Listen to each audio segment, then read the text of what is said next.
Hello and welcome to the best mods for Xbox PC, where we will be looking at some of the best mods to check out each and every single day, or at least that's the aim. There'll be something here for everyone, definitely worth checking out. Use the chapters where you need them. If you do get anything out of this, consider liking, subscribing. It goes a really long way. Appreciate your time. Let's get into it.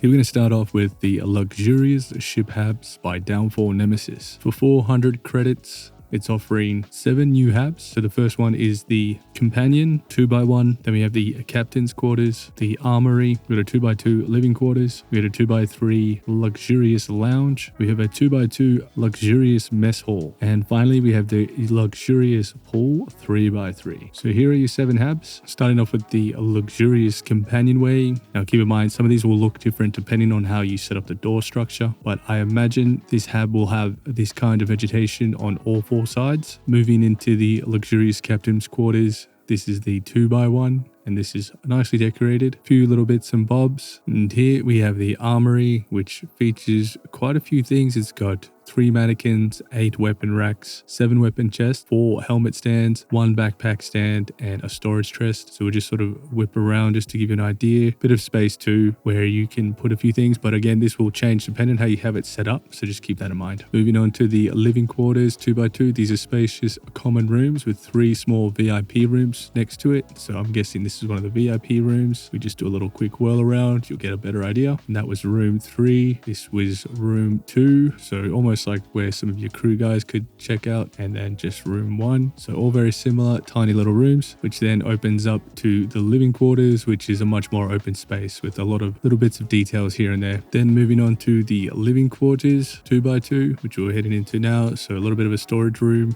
here, just do a little whip around, and then it opens up to a pool table, few decorations here and there, some couches, and then we go into here, probably in the toilet. Yep. Also comes with a bar here. You can also order drinks from that terminal that's just near the counter there. You can also flick on some music. Moving on to the Mess Hall 2x3, and this is quite a big Hab here. And if we just go across, this one is giant and is actually probably the more unique one that we've seen. So many tables. It's pretty much just like a restaurant setup. It has a full kitchen and a terminal where we can order food. Then moving into the Pool Hab, which is pretty cool. We've seen this one before or something very similar to it, and looking pretty damn cool. Now do mind, this stuff that you see here isn't a part of the mod. This stuff here is just clipped in because of how I made the ship. But you can see here, this is a huge Hab, plenty of space to muck around and get nice and wet, I guess. And then I'm guessing just some toilets and showers. Yeah, got a locker room as well. Downfall Nemesis makes amazing mods. If you're into Habs, this could be perfect for you. But me personally, not super keen on the aesthetics and detailing of this, but that's just me. However, Downfall Nemesis has brought us so many amazing free mods that really some of them should have been paid for sure. And I think definitely more than happy to show some love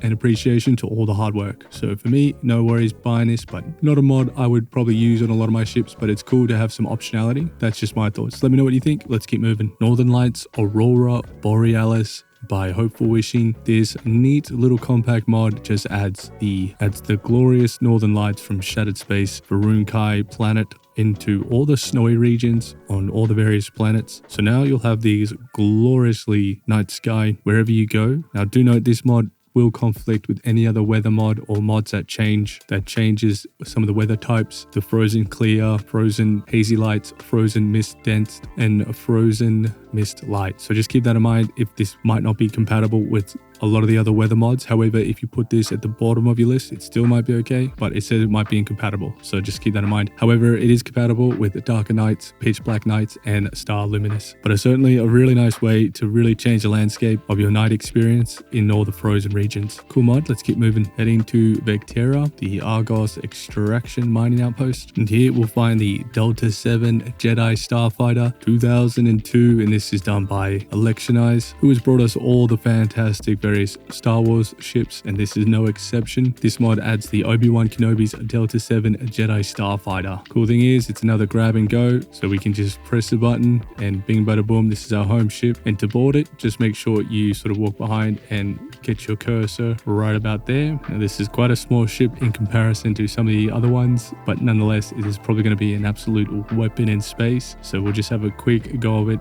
just so you can see what kind of speed and weapons and everything, see how it all sort of fits together. Feels very smooth though, so it actually feels much more easier to fly than some of the other variations that we've seen of some of the Star Wars ships. So you'll find this mod fantastic. It's got some really cool effects for firing, so some of these are new. I don't think I've seen these, particularly these green ones here, so that is cool. So some custom effects and sounds. Now the sounds might not work on Xbox yet, but stay tuned. Really cool, awesome little ship. Let's keep moving. Here we have the dome in New Atlantis. This is done by Probe Tech. You'll find it in New Atlantis. If we whip around, you'll find it very, very easily. Here we'll have to access it via a terminal where we'll have to pay 100 credits. Cool thing is you'll actually see NPCs and stuff disappear in there. Now what's really cool about this mod, the dome, is that it actually adds NPCs and fills this place out like nothing else. So it's really nice to see that we have the dome, which we've seen before. This is a inbuilt asset from somewhere within Starfield. I've forgotten where it is, but this time we get it, and this particular mod adds a huge amount of NPCs, really brings the whole thing to life. It looks absolutely amazing. This could be a cool place just to come chill, check out the scenes. I think we've even got Sarah there. What the hell's Sarah doing here? Crazy.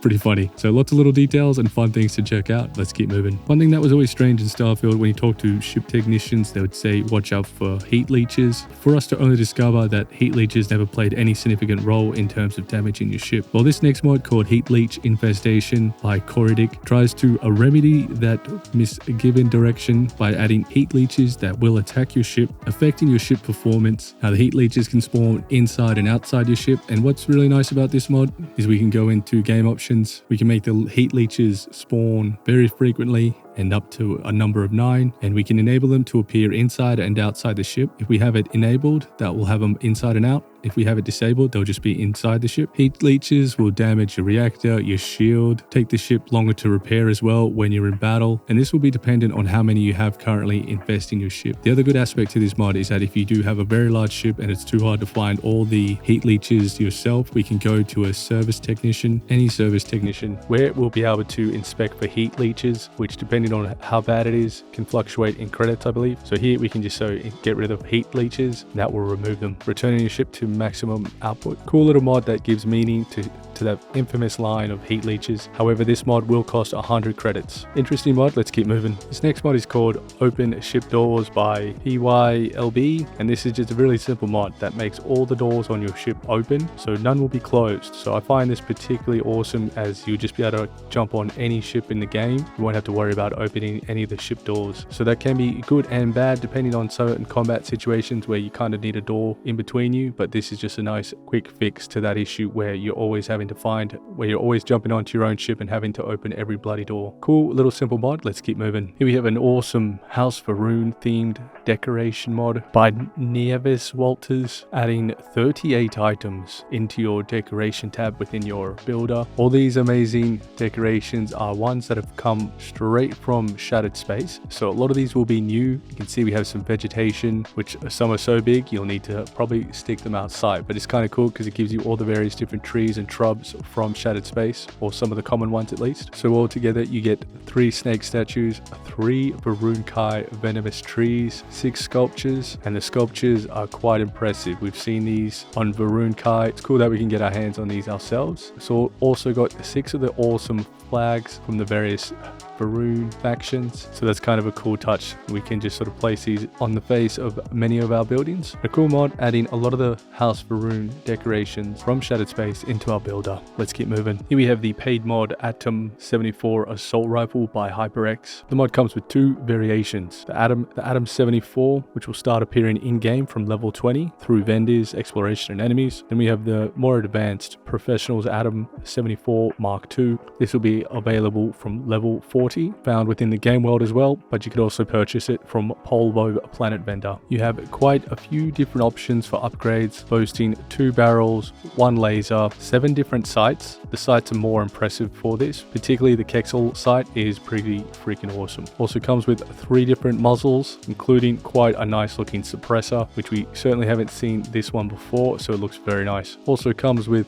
3 different grips, tactical, standard, and economic. All the internals are as expected. load. Same again for magazine, but we do have the custom drum magazine. Nice thing about this weapon is that we do have the receiver being semi-fully or burst fire. As mentioned, this is a paid mod costing 400 credits, and overall it's quite a solid weapon. Feels very nice, and some of the configurations, particularly when you have the suppressor on and some of these cool sights, does go together quite well, and overall it is a pretty solid weapon choice for a mod. Things I like about this mod is the scope, is this current Mark II configuration, using it as a much higher accuracy long range weapon while dishing out reasonable damage, and the best thing is you'll be able to find it as legendaries throughout the world. Not a bad gun mod. Let's keep moving. Here we have the pet Follwer Red, another simple pet mod by Xadia90, but this guy probably looks the coolest out of all the pet mods that I've seen. Just keep in mind they'll have no inventory, will just follow you along. You can't really interact with them at all, but they will help you out in combat, and this guy looks freaking awesome. So this might be a good time to upgrade and get a cool looking pet. We've got another vehicle mod. This one is Star Wars K79 S80 troop transporter. This is done by Bone Punk, adding in the troop carrier that we probably most recently seen in the latest Star Wars game. This thing is a little bit more of the clunky side just because it is so much bigger and longer than the traditional vehicles. However, it still functions quite well. It's got good turning circle, you can still fire your weapon, and you've still got the slow mode when you're in weapon mode, so everything functions as normal. It's just going to be a little bit more different because it is so much longer, but it is an excellent choice for your Star Wars playthroughs. And that's it for this video. Thanks very much for watching. If you get anything out of this, consider liking, subscribing. I was trying to do this one quicker than other videos just because doing the long 30-minute videos, it takes so much time to get that kind of detail and shots and everything, and the average watch time on all those videos is only 5 minutes, so it's not really worthwhile spending all that time, but we'll see how this goes. But thanks very much for watching. Catch you next time. Peace.